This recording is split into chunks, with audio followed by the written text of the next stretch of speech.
சரண்ராஜ் செந்தில்குமார் டைரக்ஷன்ல ஹரிசோரி, Abirami Bose, melody, Regin rose, உதிரி விஜயகுமார், ஜீவிதா நடிப்புல வெளியாகி இருக்கிற வெள்ளை குதிரை படம் எப்படி இருக்குன்னு தான் இந்த வீடியோல பார்க்க போறோம். கடன் பிரச்சனை சூழ்நிலை காரணமா நகரத்துல ஒரு சம்பவம் செஞ்சுட்டு போலீஸ்க்கு பயந்து மனைவி மகனோட தான் சொந்த மலை கிராமத்துல அடைக்கலம் ஆகுறாரு ஹீரோ ஹரிசோரி. அங்க இருக்கும் மலை கிராம மக்களும் பிழைப்பு தேடி மலையில இருந்து கீழே இறங்குறாங்க. அந்த கிராம முன்னாள் ஊராட்சி தலைவர் அந்த மக்களோட நிலங்களை ஏமாற்றி அபகரிக்கிறாரு. இதற்கிடையில மூலிகை ரசங்கிற சாராயம் காய்ச்ச தொழில்முறையை அறிந்து கொண்ட ஹீரோவும் நண்பர்களும் அதை ரகசியமா விற்க ஆரம்பிக்கிறாங்க.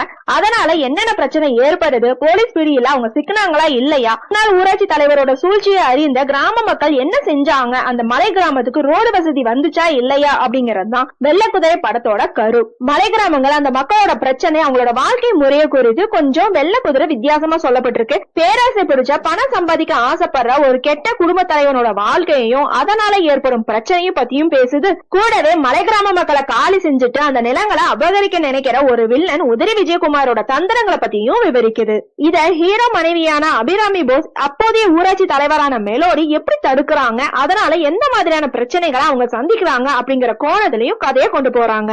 திக்கி திக்கி பேசுபவராக, குறுக்கு வழியில பணம் சம்பாதிக்க நினைப்பவராக வரும் ஹீரோ ஒரு கூத்து பட்டயக்காரர் அப்படிங்கறனால அவர் உடல் மொழி பற்றி சொல்லவே தேவையில்லைங்க, அவ்வளவு அழகா நடிச்சிருக்காரு. அவர் மனைவியாக வரும் அபிராமி போஸ் பூனே திரைப்பட கல்லூரியில படிச்சு வருங்கிறனால அவரும் தன் பங்கிற்கு பல சீன்கள்ல முத்திர பதிச்சிருக்காங்கன்னே சொல்லலாம். ஊராட்சி தலைவராக வரும் மெலோடி நடிக்கவே இல்லைங்க, நிஜ வாழ்க்கையில நான் பார்க்கும் ஒரு போராளியா வாழ்ந்திருக்காங்கன்னு தான் சொல்லணும். அவங்களும் தில்லி நேஷனல் ஸ்கூல்ல படிச்சவர் அப்படிங்கறனால அவங்களோட நடிப்பு, டயலாக் டெலிவரி அவ்வளவு பெர்ஃபெக்ஷனா இருக்கு.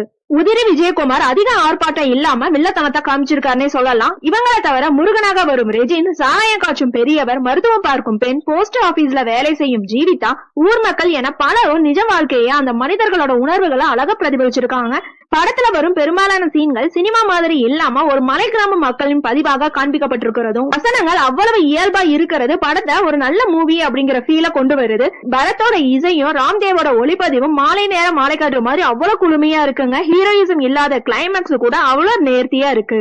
படத்துல ஒரு திருமண காட்சி வர்றதும், வெள்ளை குதிரை பின்னணி பற்றி ஒரு தாத்தா விவரிக்கிறதும், ஊரை விட்டு ஒரு குடும்ப காலி செய்யறதும் அதெல்லாம் அவ்வளவு யதார்த்தமா கொண்டு போறாங்க. மூலிகை ரசம் பற்றிய காட்சிகள் புதுசா இருக்குன்னே சொல்லலாம். ஹீரோ மகனோட பார்வை பல கேள்விகளுக்கு விடை சொல்லி இருக்குன்னே சொல்லலாம். வணிக ரீதியான சண்டை, ஆடல் பாடல், காமெடி இல்லாம இருக்கிறதும், மெதுவா நகரும் திரைக்கதைங்கிற போன்ற குறைகள் இருந்தாலுமே புதியவர்கள் உருவாக்கிய இந்த புதிய முயற்சிய, புதிய கதை களத்தை நான் மனசுல நிக்கும் அப்படிங்கறதுல எந்தவித சந்தேகமும் இல்லைங்க.